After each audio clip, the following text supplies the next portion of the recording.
Hello and welcome to a new episode of Avenicast, the First Job podcast. Joining me today is a familiar face to me, at least, is Lauren Olson. Lauren is the VP of Growth Strategy here at Avenica, and she's got a great story. So we figured, why not bring her on the podcast? So thanks for joining me, Lo. Thanks for having me, Scott. It's so nice to be here. I called you Lo. I've never called you Lo before. That was a wrinkle I just threw in there. That's a new one. A lot of my friends call me. Oh, well, makes sense why I don't call you Lo, I guess. Ouch, just kidding. Anyway, so I guess first of all, killer title, right? VP Growth Strategy. I mean, I like it. Yeah. Somebody pretty cool must have come up with that with you. Yeah. But why don't you take a second and kind of tell us about what you do? Sure. So I am lucky enough to be part of Team Avenica, and apologies in advance for me sounding a little congested. This is just the nature of the beast. November in Minnesota. November in Minnesota. Thank you. Yes. So I am lucky enough to be part of Team Avenica, and I lead an incredible team of individuals, and we focus on marketing efforts, strategic partnerships, some of our university partnerships, and then also some additional growth opportunities with new different areas of the business that we're continuing to add. So social media is part of that, which we'll touch on, I'm sure. But we get to do a lot of different things every day. It always changes. Yeah, it is sort of our innovation playground in a way, which is a lot of fun. But So you didn't always do that, right? No. You've done some other things before that. So where did it start for you? What did you go to school for? Where'd you go? And what was your first gig out of school? Yeah, so I went to the University of St. Thomas in St. Paul, Minnesota, the largest private school in the States, now D1, way better football program than when I went to school there. Super envious about that. But I was a Tommy. I actually met my husband there as well. So we have a long history. And I'll talk about kind of my after graduation there as well. But I went to school for broadcast journalism and creative advertising, and I minored in sociology. And it was through some internships that I had in my junior and senior year in broadcast journalism that I decided very quickly, this is not for me. I worked in an investigative reporting unit, which was very interesting. But just that pace and kind of the negative energy that it was all the time with the news cycle as it is, takes a certain kind of person to be able to do that. And that I realized very quickly was not going to be me. So added a advertising focus.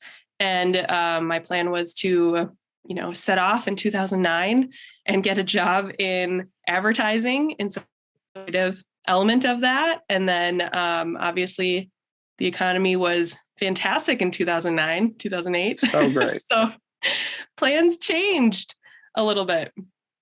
But yeah, so that's where I started. And all the while when I was in school, I worked a number of different jobs. I worked in IT at the school. I also did a few different internships for general business, a lot of marketing. Also worked for kind of a small startup franchise business and helping them with their marketing. So a lot of different types of things, but my IT position really helped me kind of figure out, I really like fixing things, changing things, seeing something as a result of some work that's gone on over here. And that led me more and more into thinking more about strategy and such, which we'll get to a little bit later. But graduated in 2009 and was lucky enough to get a job at St. Thomas in admissions, like someone else we know. Yeah, very cool. So you worked with Tehran, right? Did. You guys were, that's fun. So 2009, obviously, I also graduated in 2009.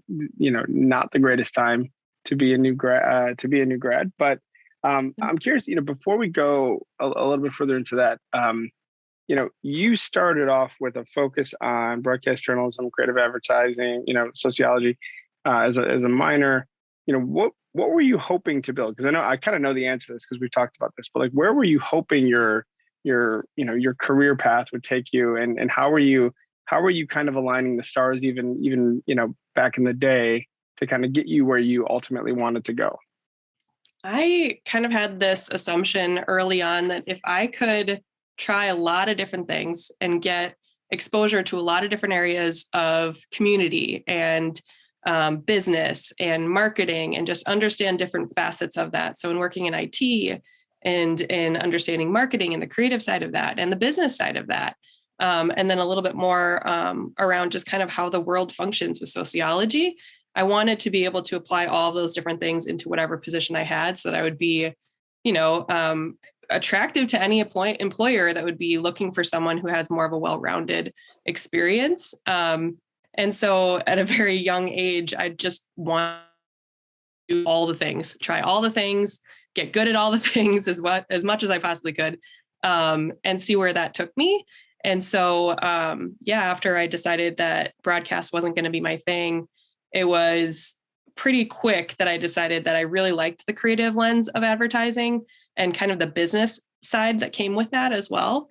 But the sociology piece was actually something I added much later after having some really incredible professors. Buffy Smith is actually one of my professors. Shout out to her. She's still at St. Thomas, leading some incredible things. But it was one of her classes that I was just kind of sat back and was like, oh my goodness, functionally, this is how the world works. It makes sense, right? Like, this is what makes sense. So I want to be part of that. I want to be part of kind of making the world a better place. So that's kind of how it started. And here we are.